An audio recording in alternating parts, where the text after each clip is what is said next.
Assalamu alaikum. I'm back continuing what I promised. It's taken me a while, but I will fulfill my promise. I'm going to continue on exposing what are known as the Yahud. They live among us and they are very active. And the book that I'm referring to is the famous book by Ibn al-Qayyim, إغاثة اللهفان and مصايد الشيطان. It is this book. But I have to apologize for my negligence in not being clear enough about the life of Ibn al-Qayyim and his birth and death dates. So I mentioned 1,000 years ago. No, it was not quite 1,000. It was closer to 800.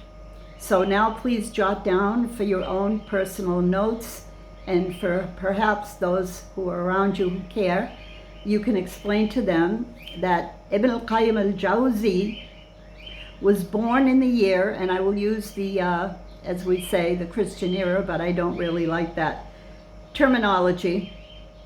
But it is what is called CE, and is now translated as Common Era, meaning most people use it. You know, there are so many pitfalls when you're in this line of research that you don't even know which end is up sometimes. And one of the worst pitfalls for me are the numbers, because I'm very weak. And my eyesight is getting much worse. It's okay though. We forge on. Now, Ibn al-Qayyim was born in the area of Syria known as Hauran in the Common Era of 1292. And he was born, as I told you, in an area that they don't mention as Syria, but we know it is. And he died in Damascus on 9/15/1350, Common Era. So he died at the age of 58. And his works are more than we can mention here. There are so many of them. Let's just suffice it to say I was incorrect when I gave the number of about 1,000 years ago. No, it was not 1,000 years ago. But the book is approximately 1,000 pages if you put it all together.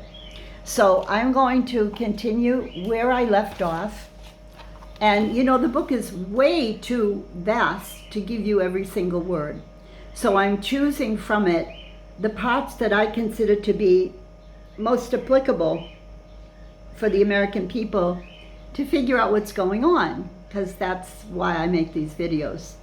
It's for my calm raised in darkness, meaning no Quran, and to bring you out into the light, meaning Quran.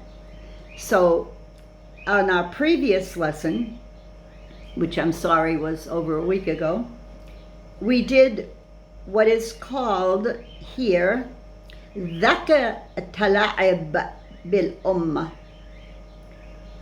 recalling the tricks that were played by Satan against this particular ummah, which, as I keep telling you, are the sons of the tribe of Israel, meaning Abraham and Jacob, etc. I think we know now what we mean when we talk about the difference between the tribes descended from Abraham in the line of not just Jacob, but Ismail.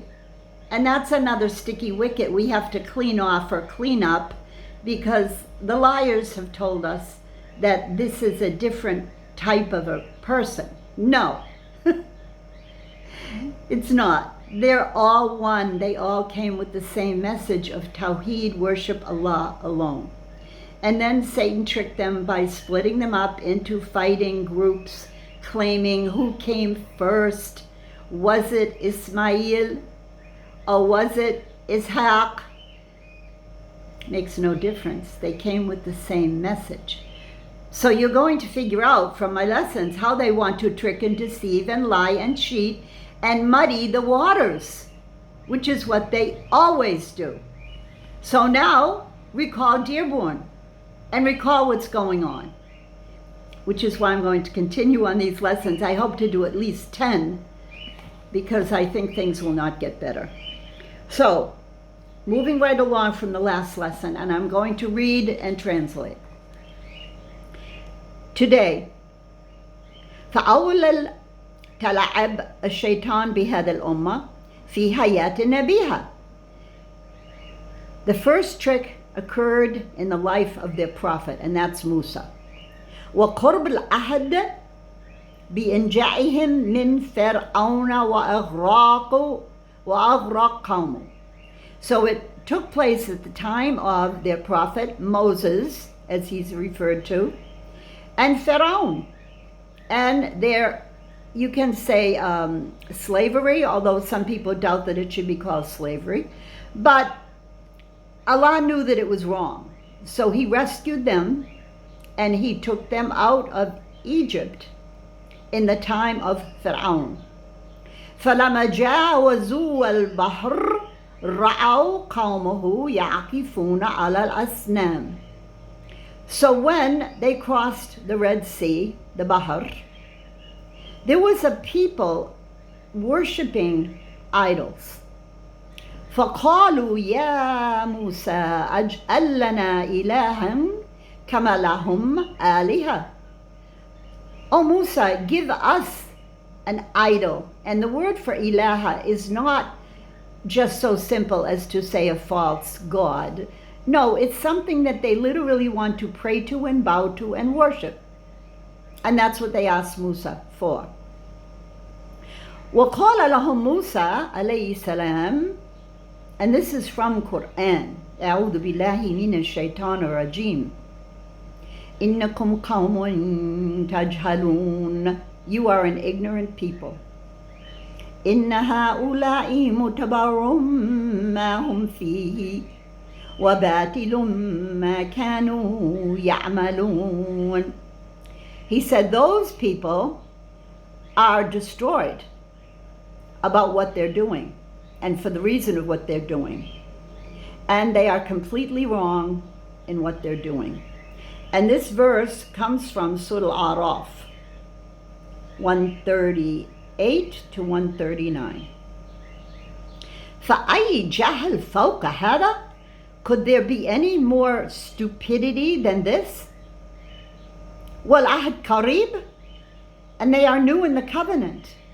وَإِهْلَاكَ الْمُشْرِكِينَ أَمَامَهُمْ, and they saw the disbelievers, and mushrikeen, those who associate, the word shirk, meaning he saw their destruction. They saw in front of their eyes the destruction of Pharaoh and his army. بِمَرَعَ مِنْ عَيُونِهِمْ, in front of their very eyes. فَطَلَبُوا مِنْ مُوسَى عَلَيْهِ السَّلَامَ أَنْ يَجْعَلْ لَهُمْ إِلَهًا. So they asked Musa to give them, I will say, an idol. فَطَلَبُوا مِنْ مَخْلُوقٍ أَنْ يَجْعَلَ لَهُمْ إِلَهًا مَخْلُوقٍ. So think about it. Think about the stupidity of asking for something to worship, which is of something that's worshipped. I mean, in Arabic, it's just so clear. You want to create something with your hands for an idol that you believe in that is wrong. Well, in their minds, that's the way they think. They're just so astray. فَكَيْفَ يَكُونُ إِلَهًا مَجْعُولًا? How are you going to worship something created? فإن إله هو الجاعل لكل ما سوى. So this idol that you're going to make, جاعل لكل ما سوى, you're making it for anything and everything that you think ought to be worshipped. والمجعول مربوب مصنوع, and this will be your Lord that you've created. فَيَسْتَحِيلَ أَنْ يَكُونُوا إِلَهًا. So it's impossible that it could be worshipped, or that it should be worshipped, because you've created it. Are you the creator, or are you the created ones that are ordered to worship one. His name is Allah. They don't even accept his name until now, 2026. They have various, shall I say, tags for Allah. Look it up. I'm not going to spoon feed you like babies. Look it up on Google. Ask how many names they use for their so-called creator. وما أكثر خلق هؤلاء في اتخاذ إله مجهول فكل من اتخذ إلها غير الله فقد اتخذ إلها مجهول. So anything that's taken for worship other than Allah is taken as a created being, as something that you made, مجهول. وقد ثبت عن النبي صلى الله عليه وسلم أنه كان في بعض الغزواته. This true hadith comes from the Prophet going out on one of the ghazawat. Now, what is a ghazu? It's when you go out to gain what we would call booty. Now, this is a huge subject of how many ghazawat Prophet Muhammad did, why he did them, did he have to do them, when, where, why, and how. You can look that up too. That's not my focus. But it happened. It's the truth. So the reason I'm telling you about this is about the ghazawat and what happened. Fara'u al-hadith. There is a true hadith which tells you something happened. And this has taken place with the Banu Israel and Musa, as well as with Prophet Muhammad and his people. It's a similar meaning for a similar reason. So, فَمَرُّوا بِالشَّجَرَةِ, they passed a tree, يُؤَلِّقْ عَلَيْهَا الْمُشْرِكُونَ أَسْلِحَتَهُمْ. The mushriks would put their weapons on it when they were on their way for a ghazu. وَشَارَتَهُمْ وَثِيَابَهُمْ. And so they used to hang their weapons on it and their clothing on it. يَسَمُونَهَا ذَاتَ الْأَنوات. And the name of the tree was called the tree on which things are hung. فَقَالَ بَعْدُهُمْ يَا رَسُولَ اللَّهِ أَجْعَلْ لَنَا ذَاتَ الْأَنوات. Please give us a tree on which we can hang things. كَمَا لَهُمْ ذَاتَ أَنوات. فَقَالَ اللَّهُ أَكْبَرُ. This is crazy. When you say Allahu Akbar, you must be kidding. قُلْتُمْ كَمَا قَالَ قَوْمَ مُوسَى لِمُوسَى. You have just said the exact same thing that Musa's kaum said to him. أَجْعَلْ لَنَا إِلَهًا كَمَا لَهُمْ آلِهَةٌ. Give us something we can use like they used. ثم قال لا تركبن سننا من كان قبلكم هزوا كزوا بالكزو. You are following what others followed step by step. So for now, I'm going to stop there, but I can't resist telling you that as an American raised Catholic, we worshipped a tree. Yes, we did. It was called a Christmas tree. And we used to hang on it decorations. In the old days, it was stringed popcorn. But I'm not that old. That was in my mama's day. In my day, we had some shops selling pretty plastic, they call it bulbs. They were round and they were colorful and they had glitter glued on them. And they had little hooks. And you would hang them on said Christmas tree. Does that ring a bell how in Washington, D.C., every year the president has to light the Christmas tree? Wait a minute. I thought we were, let's say, a country, a nation state which did not promote a religion. Well, if you have an ounce an iota of a working brain, you can put two and two together. This thing about hanging stuff on trees is really Yehudi and Christian. It's Nasara and Yehud. Because the Yehud invented this. You know, the worship of idols and wishing for idols and demanding idols. Oh, am I thinking about the TV show American Idol? Oh, let's hark back to who produces all the television and the Hollywood Disney stuff. I mean, is this starting to form for you a clear picture of what we're up against? Just ask Jake Lane. He's one of them. Or you could open your Quran and ask Allah. So those of you who are not Muslim, I really hope I piqued your curiosity with this. Because no matter who you are or where you are, somehow you've heard about prophets. But not enough.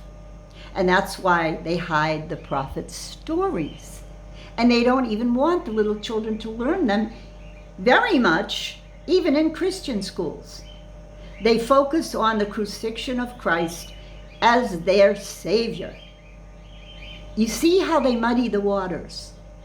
And they don't want you to focus on the one and only Allah, who is your creator, your sustainer, your benefactor, who will judge you at the end of time.